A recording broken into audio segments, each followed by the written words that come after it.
Welcome to My Heart is Not Blind. Narrative histories about blindness and perception. A traveling exhibition and book published by Trinity University Press, supported by Kronkowski Charitable Foundation. Edited and hosted by Michael Nye. Stories are often found resting along the edges of surprise and revelation. Every person, every place is a map to somewhere else. Episode 23, Jeffery Olivarez. I regret shooting myself when I was 18 years old, and I miss being able to see, and I think about it every day, being blind, what I could be doing in life today if I still had my vision.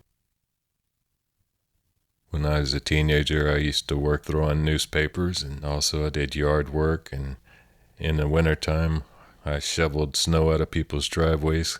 We used to work at a hog farm, and the hogs are so noisy, they scream so loud, and they sound ugly. And they're always snorting and slopping around in the mud and everything. My mom was a very good, loving mother. And then as the years went by, my mother started drinking alcohol. And my stepfather, sometimes whenever he had come home and he would be throwing furniture, and he'd get his .22 rifle and be shooting holes in the wall with his gun. And my mother would be screaming, the kids would be screaming, and he used to beat on my mother, and sometimes had to call the police, and I was kind of scared of him at the time.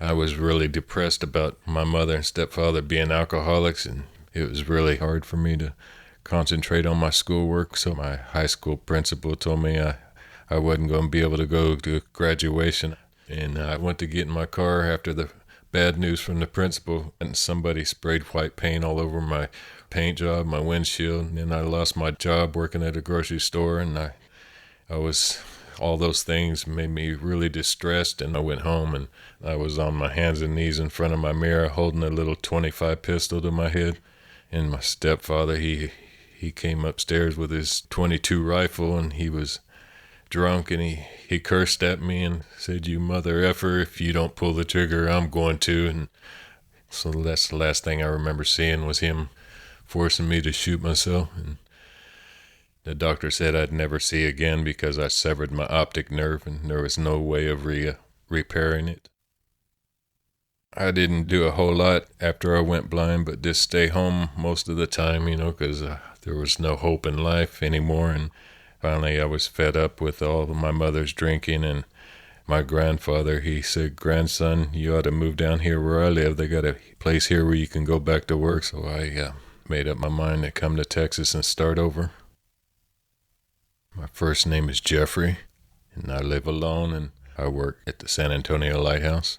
I've been employed there for 26 years in July, and the lighthouse has meant a lot to me since I've been there. I feel confident knowing that I have a full-time job, and I bought a house, and I hardly ever miss work. I usually get perfect attendance every year, and I love to keep all my bills paid, and I don't like to be in debt, and I hold pride in being responsible and being independent.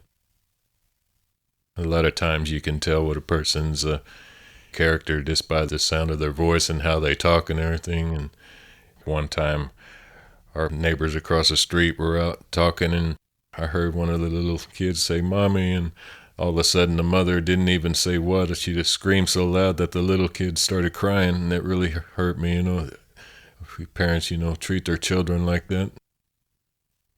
Yeah, the sounds of Mother Nature can be beautiful. I'm pretty good at imitating sounds of birds, cars, and my senses of hearing has gotten a lot more sensitive.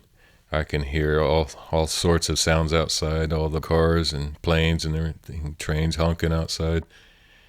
And I love to hear horses, or birds whistling, and they all started getting used to me feeding them and whistling back at them, so they communicate with me. When I get home from work, they all start whistling back at me, and I whistle back at them, and it's like having an extra friend.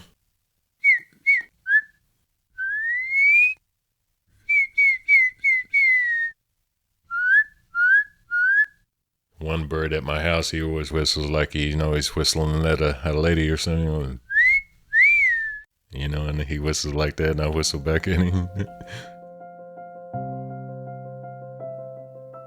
Not all blind people are blind, and not all sighted people can see. Knowing what the world looks like is not a requirement for understanding. It's been a rare privilege to have these deep and personal conversations. My ears saw much more than my eyes. Jeffery believes that his resilience was the result of his love of working and knowing that his employer and his co-workers can depend on him. His relationship with birds is moving. He told me, "The birds in my backyard know me, and I know them." Join us next week. 2 new episodes will be released. Please subscribe, rate, and review this podcast.